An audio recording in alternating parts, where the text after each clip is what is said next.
전 청와대 정무수석과 함께합니다. 안녕하세요. 안녕하세요.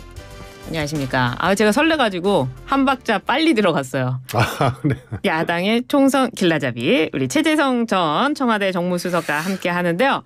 먼저 더불어민주당에서 부동산 의혹이 연달아 터지고 있습니다. 양문석 후보의 편법 대출 의혹에 공영훈 후보의 아빠 찬스까지, 이것이 수도권 표심에 어떻게 영향을 미칠까요? 저는 우선 공영훈 후보 문제는 아빠 찬스라고 할 수 있는 건지, 부모가 가지고 있는 재산을 물려준 거란 말이에요. 네. 그리고 증여세를 냈단 말이에요. 그러면 전부 다 사회에 기부를 해야 된다는 얘기인지. 그러게요. 예. 그러나 이제 국민들의 뭐랄까 눈높이, 일반적인 어떤 감성 이런 데 좀 안 맞는다고 보여져요. 그래요. 그러니까 이제 이거는 공영훈 후보가 국민 눈높이 얘기를 하면서 사과를 했거든요. 네. 그래서 이 법적으로 문제 있는 것도 아니고. 그래서 이 문제는 논란이 되거나 문제 제기를 하는 것 자체가 저는 조금 개인적으로 이해가 좀 안 가는. 공영훈 그런 후보는. 거고요. 예. 양문석 후보는 통상 이제 정당들이 선거를 통해서 경쟁하거나 뭐 평소에도 마찬가지입니다만, 예를 들어서 민주당이 서울시장 선거에서 민주당 귀책이 있음에도 불구하고 후보를 내느냐 마느냐 해가지고 내가지고 그렇죠. 지고 오세훈 시장이 됐잖아요. 네. 저는 이런 경우는 정당의 어떤 자기 규정으로 안 내겠다, 뭐 이런 것, 그것도 뭐 민주당 규정도 해석의 여지가 있습니다만 그렇게 하는 게 옳지 않다고 봐요. 옳지 않다. 하려면 법으로 해야지. 왜냐하면 선거라는 거는 상대방이 있는 거고요. 이게 이기느냐 지느냐의 문제가 자기 정당의 어떤 정체성 또 생각 이런 것을 이겨서 국민들한테 책임 있게 하겠다는 그런 거거든요. 네. 그런데 아예 한쪽에서만 그런 규정을 둬서 하는 것이 실질적인 강제력도 없을 뿐더러 정치적으로 맞지 않는데, 양문석 후보의 경우는 뭐 길었습니다만 네. 법적으로 문제 있으면요 법적으로 따져볼 문제고요. 저는 개인적으로 애당초 양문석 후보의 공천 자체에 대해서 여러 측면에서 문제의식을 갖고 있었던 사람이고 문제 제기도 했기 때문에 네. 뭐 지나간 일이 돼버렸습니다만, 적어도 이 편법 대출 문제는 법적으로 따져봐야 될 문제다, 네. 이렇게 보고 있습니다. 후보로 나온 이상 상대가 있는데 우리 쪽만 그럴 필요는 없지 않느냐, 뭐 이런 입장이시네요. 그래서 상대성이라는 게 이런 거예요. 국민의힘도 이런 식으로 따지면 그렇죠. 후보 사퇴해야 되고 선거하지 말아야 될 후보들이 꽤 있거든요. 네. 예를 들어서 우리가 이제 강북에서 박용진 의원하고 경선에서 이긴 네. 조수진 후보가 뭐 성폭행범 변호 논란으로 사퇴했잖아요. 네. 지금 뭐 대전의 국민의힘 조모 후보도 그 문제에다가 전세 사기 대출 뭐 이러면 그럼 다 사퇴해야 된다는 얘기인데 상대성이 있는 거예요. 그래서 민주당 입장에서는 선거를 하고 있는데 국민의힘이 유사한 혹은 문제 제기를 받을 만한 그런 흔적이 있는 후보들이 레이스를 하고 있는데 여기 그래서 이제 법적인 문제, 상대성인 문제 이런 것을 놓고 봤을 때 이제 사퇴나 뭐 이런 요구는 좀 지나치다. 정치 영역이기 때문에 그렇다. 뭐 이렇게 보이네요. 그 강북 의뢰 박진웅 국민의힘 후보 공보물에요, 박용진 민주당 의원 사진이 등장했다고 합니다. 박용진 의원은 경선을 2차례나 했잖아요. 왜 이런 공보물이 나왔다고 보세요? 그 후보가 참 특이한 경우죠. 그러게요. 왜 이럴까요? 다른 당의 후보를 그렇게 뭐 나름대로 이제 전략적인 생각을 했겠죠. 박용진 후보가 공천을 못 받고 나름 이제 중도층이나 이런 이제 에서 소구력이 있는 후보 아니에요. 그러니까 민주당 이렇게 엉터리인데 찍을 거냐, 뭐 이런 것에 하나의 이제 표상으로 상징적인 인물로 해당 지역구에서 박영진 의원의 사진을 어떻게 보면은 저는 뭐 도용이라 그럴 수도 없고 법적으로는 문제가 없을 거예요 아마. 네, 없겠죠. 그런데 정치적으로 이런 경우는 저도 처음 봐가지고 그 국민의힘 후보가 몹시 궁금해집니다. 그렇게 왜 그랬을까요? 이 지역이 사실은 민주당이 굉장히 강세 아닙니까? 그렇습니다. 예, 여기 이제 한민수 후보가 나갔는데요. 이 한민수 후보가 한 유튜브 방송에 나와가지고 박용진 의원을 향해가지고 박용진 의원이 뭐 해준 게 없냐 뭐 이런 질문을 했다고 하는데요. 이렇게 같은 당인데 이럴 필요가 있나 싶은데요. 근데 뭐 한민수 후보도 뭐 제가 보기에는 그것을 뭐 정말 해준 게 없다 뭐 이런 식의 얘기로 들리지는 않았어요. 저는. 아, 그랬었어요. 예, 네. 그래서 그냥 뭐 유튜브 방송이고 이러니까 조금 이렇게 말이 거칠게 웃기는 말, 지나가는 말, 네. 하여튼 뭐 이런 걸로 좀 한 걸로 알고 있어가지고요. 네. 이거는 뭐 진지하게 뭐 시비를 따질 사안은 아닌 것 같습니다. 그렇군요. 박용진 의원처럼 총선 이후를 바라보는 또 다른 인물이 바로 임종석 전 비서실장인데요.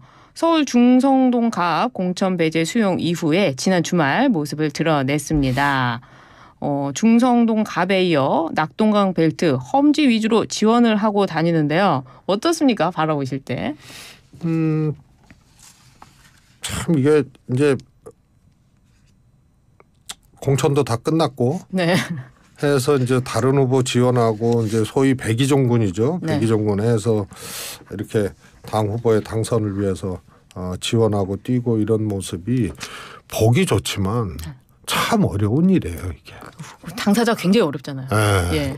자신은 이제 상처 입고 사위 말해서 이 도전의 기회도 잡지 못하고 그렇죠.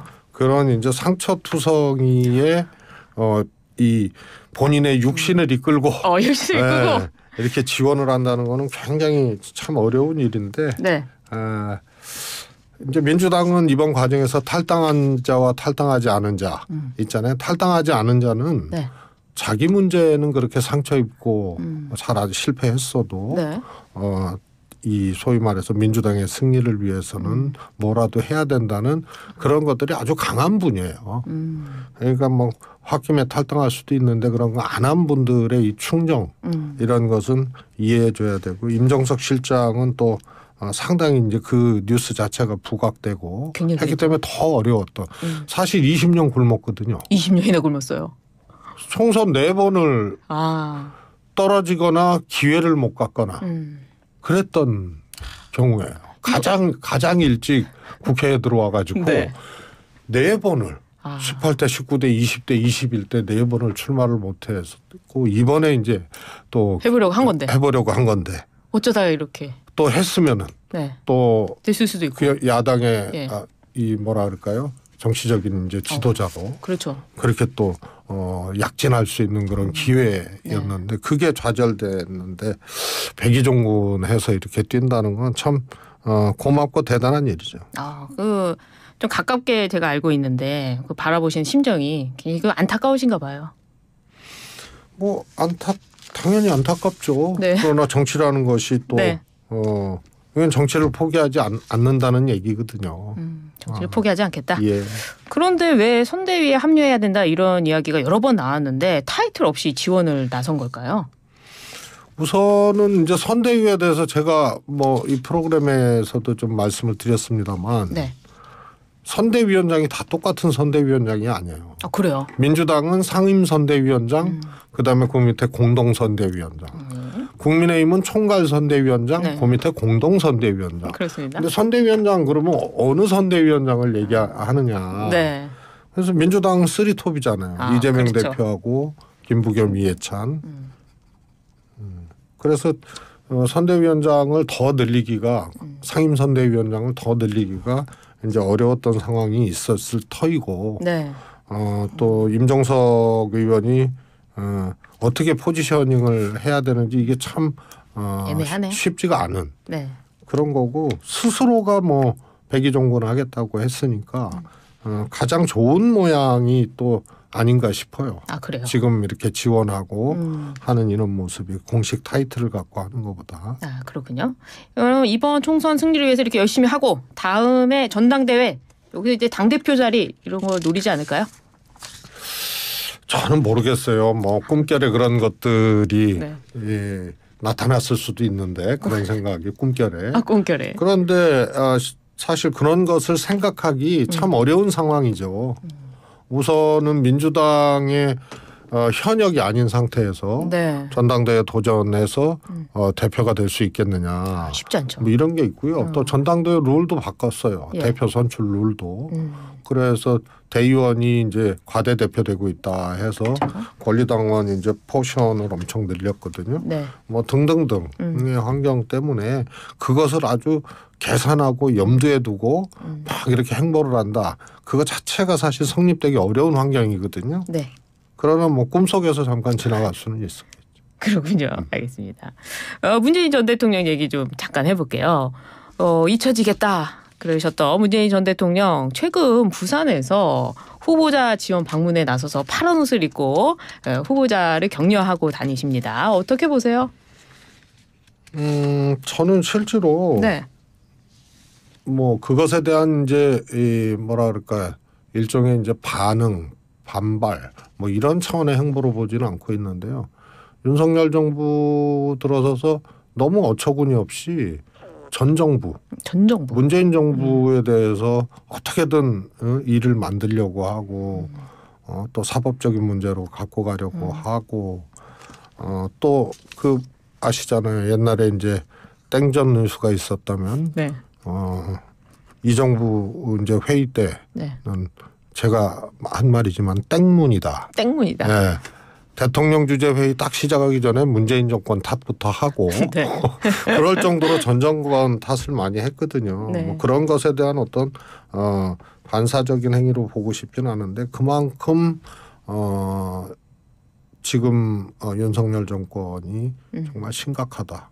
문제 있다. 이렇게 보는 인식은 문재인 대통령이 분명히 있는 것 같고요. 예. 근데 주목할 것은 요 다녔던 세 군데가 문재인 대통령의 고향이거나 그렇죠. 현재 살고 계시거나 그다음에 과거에 자신의 지역구거나 네. 딱 요 세 군데거든요. 그래서 분명히 이 정권 문제 있고 정말 안 된다라는 생각이 분명히 있으시고 또 메시지로도 표출을 하셨지만 제한적으로 다니시고 있다.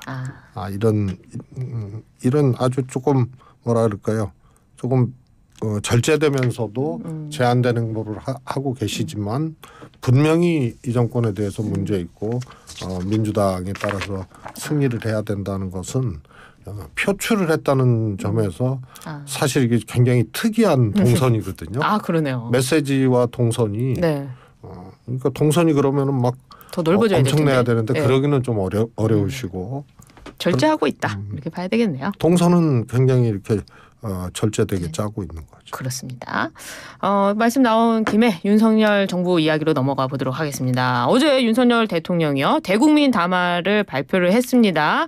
의대 증원 규모 2,000명 여기 대해서 굽히지 않겠다 이렇게 입장을 밝혔는데 후에는 대통령실이 나서서 그거 아니다 유연하게 바꿀 수 있다 또 이런 입장을 냈어요. 이거 어떻게 봐야 될까요? 일단 담화를 하게 된 배경 이거부터 좀 살펴볼게요. 그 대통령의 뭐 담화든 회견이든 네. 뭐 이런 것은 명료해야 되거든요. 특히 이게 엄청난 문제가 지금 그렇죠. 발생을 한 건데 의대 증원 문제가. 네. 그리고 꽤 시간이 지났잖아요. 예. 국민들이 불안해하고 있고 실제로 지금 피해도 국민들이 받고 있고 그러면은 여기서 어떻게 해야 될 건지를 명료하게 이제 대통령이 메시지를 내야 되는데 뒤에 나서서 설명할 정도로 조금 애매했어요. 좀 애매했다. 2,000명은 과학적이고 옳다. 네. 그런데 혹시 너네 안이 있으면은 좀 갖고 와봐라 해서 또 열어놓은. 그러니까 설명이 필요한 거죠. 그러네요. 그래서 그다음에 뭐 형식도 꼭 대국민 담아야 했나? 옳았겠느냐 뭐 이런 것도 있는데요. 저는 그 대파 875원 네. 사건 이후에 제가 그랬거든요. 네. 대파는 용산파가 있고 용산파가 있어요. 수정파가 있고 자, 수정파. 국민파가 있다. 국민파. 용산파는 875. 네. 수정파는 한 뿌리에 875. 이수정 교수가. 아, 수정파. 네, 국민파는 뭐 3,000원. 3,000원. 네. 그런데 그거 이해해서 대통령 담화가 마침 의사나 국민 담화가 아니고 뒷담화형 이런 게 돼버렸어요. 앞에서 발표했는데 뒷담화가 됐군요. 네. 아니 그 내용도 꼭 네. 뒷담화 같잖아요. 아, 어떻게 좀 해결해 보자. 네. 국정 운영의 최고의 컨트롤 타워를 대통령이 대국민 담화를 했는데. 했단 말이에요. 예. 그래서 이거는 해결책 내지는 해결의 가능성들을 제시를 해야 되는 담화인데 좀 부족하지 않았느냐? 이게 무슨 뒷담화 하듯이 야 내가 옳은데 의사들 왜 저래? 근데 혹시 의견 있으면 갖고 와야 되는데 갖고 오지도 않아. 이거 꼭 뒷담화 같잖아요. 아, 의사들 그래서 이거는 예, 네. 형식도 내용도 또 명료함도 또 이게 참 와닿지 않는 그런 것이었다고. 아, 그렇군요. 국민들께는 생명 안전을 좀 설명하신 것 같은데 약간의 그 부족함도 있었다고 보이네요. 아니, 그거는 많이 하셨죠. 네. 그거는 많이 하죠. 왜 했나 모르겠어요, 담화를. 아, 그래요. 그렇잖아요. 이제 국민들이 불안해하고 어떻든 이거 해결해야 될 문제 아니에요. 네. 포기하든지 해결하든지 해결해야죠. 해야 되는데 예. 그런 방향이 없어요. 아, 없어요. 그러면 왜 했냐? 그것도 그냥 뭐 밥 먹다가 뭐 이렇게 얘기 나누는 것이 아니고 대국민 담화 아니에요. 네, 대통령 그건 담화 아니에요. 예. 그런데 이 문제를 보면서 저는 뭐냐면 이후에 프로그램도 없다. 아, 이후에 대안도 없다. 그래서 하긴 해야 되는데 억지로 꿰맞춰서 한 거고 예. 그러니까 명료하지가 않은 거고요. 그러면 이거 다음에 무슨 스텝이 있겠느냐. 그래서 저는 민주당에서 이재명 대표도 그랬고 네. 이게 총선용으로 기획된 거 아니냐. 네. 그래서 2,000명 불렀다가 나중에 뭐 줄이는 거 아니냐. 500명쯤으로 해서 예. 극적인 타결해서 영향을 준 거 이런 거 속지 마십시오 하는데 저는 어제 딱 담화를 본 순간 민주당도 그런 얘기 할 필요 없다. 아, 민주당도 할 필요 없다. 뒤에 대책도 없고 해결책도 없고 뭐가 없는 거예요. 그래서 이게 이 정권의 능력, 윤석열 대통령의 능력과 생각 이것을 읽을 수 있는 이런 이제 예. 담화였기 때문에 민주당도 뭐 선거 기획이다, 선거용이다, 뭐 이런 거 걱정하지 않아도 되는. 아, 그렇군요. 어처구니 없는 거죠. 아, 그랬군요. 예. 또 다른 얘기 좀 이야기 넘어가 보도록 하겠습니다. 지난 주말 국민의힘은 심판론 확산에 따른 판세 전환을 위해 읍소와 또 민주당 야당 비판 카드를 꺼내 들었는데요. 한동훈 위원장의 발언도 전보다 좀 거칠어지고 있고 또 유세 과정이다 보니까 아무래도 뭐 격하게 나올 수도 있는데 이건 어떻게 한동훈 위원장의 이미지 변신이다 이렇게 봐야 되나요? 어제는 또 놈 발언까지 나와도 발언까지. 후진 놈에게 정치가 이제 맡겨진다고. 그래서 보통 선거 때 그래요. 아, 그래요? 선거 때 그래요? 일반 후보자들 있잖아요. 예. 그때 지역구에서 경쟁하는 후보들 그러면 별거 아닌데도 막 상대방이 격앙되고 막 이러는데 당 대표잖아요. 비대위원장이잖아요. 선거를 이끌고 있는데 상황이 안 좋잖아요. 예. 그런데 말은 거칠어져요. 예. 공격적이에요. 예. 처음부터 공격적인데 더 거칠어졌어요. 그러면은 네. 읍소 작전하고 안 맞는 거예요. 아, 거친데 어떻게 읍소를 하느냐. 그래요. 그래서 한동훈 위원장 캐릭터도 그렇고 이미지도 그렇고 적어도 100일 동안 비대위원장 맡고 100일 가까이 오면서 네. 이 양반 이미지나 캐릭터 쏟아냈던 말들, 방식, 태도 이런 것들이 조금 거침없고 공격적이에요. 네. 그래서 여당 당대표의 기존의 캐릭터하고 완전히 달라요. 아, 완전히 달라요. 네, 그런데 어려워졌어요. 그러니까 읍소를 해요. 예. 안 맞는 거예요. 아, 맞네요. 그래서 예. 과정 관리를 제가 그래서 처음부터 그랬거든요. 아, 여당 비대위원장이 저런 언어와 저런 태도로 과연 선거를 치를 수 있겠느냐. 그런 얘기를 했는데요. 지금 그 상황이 온 거죠. 아, 우리 읍소하고 싶겠죠. 이 얘기를 왜 안 들었을까요? 살려달라고. 이런 조언을 왜 안 들었을까요? 그렇잖아요. 누구 말을 들을 캐릭터가 아니에요. 아니, 그래요. 그걸 국민들도 이제 느낄 거 아니에요. 아, 그래서 안 봤을 들었군요. 거 아니에요. 그래서 안 들었군요. 예. 예. 그래서 이게 조금 뭐라 그럴까요? 안 맞는. 이게 안 맞는다. 스텝이 해왔던 까였다. 흔적과 캐릭터하고 읍소 전략하고는 안 맞는 거야. 근데 우리 전 수석님 얘기를 듣고 오늘 방송을 듣고 한동훈 위원장이 이 무릎 꿇기라도 하는 그런 모습 보일 수 있지 않을까요? 제가 지난주인가요? 예. 지난주구나. 예. 어디서 그랬어요. 지금 국민의힘이 저렇게 할 때가 아니다. 남의 당 문제지만 네. 제가 할 얘기는 아니지만 저렇게 할 때가 아니고 무릎 꿇고 조아려야 된다. 그러셨군요. 그런데 막 야상 공격하고 거칠어지고 이러면 안 된다. 안 된다. 그랬어요. 오늘이라도 읍소 전략 이거. 그런데 예. 하면 정치는 네. 과거의 한계가 그러니까 과거의 오류가 지금의 한계로 작동하는 거거든요. 이미 정치적 오류가 있었어요. 한동훈 예. 비대위원장과 국민의당은. 그래서 제가 여당은 원래 방어적이고 네. 그리고 포지티브 해야 된다. 근데 심판론 자체가 그래서 야당 심판론 이런 거 먹히질 않는다. 근데 야당 심판론도 그거 하나가 아니고요. 야당 심판론을 또 말 바꿔서 2조 심판론, 야당 대표들 심판론이죠. 네. 그다음에 심지어는 심판자는 안 붙였지만 종북에게 맡길 수는 없다 해서 종북 심판론도 나온 거예요. 예. 네? 그다음에 운동권 심판론. 네. 심판론도 하여튼 총천연색이야. 너무 많아요. 그래서 읍소 작전이 안 맞는 거예요. 그동안 해온 이런 것이 한계가 있는 게 오류가 이제 한계로 지금 작동하는 거예요. 안 맞는 거죠. 한동훈 안 어울리잖아요. 살려주십시오 하면 너 당당하고 당차고 기존의 정치문법과 태도하고 달랐는데 지금 살려달래? 읍소에? 그러게 말이에요. 안 어울려. 알겠습니다. 친정 이야기를 들었으면 좋았을 텐데. 최재성 전 수석님 오늘 말씀 여기까지 듣겠습니다. 3부 마칩니다. 감사합니다. 감사합니다.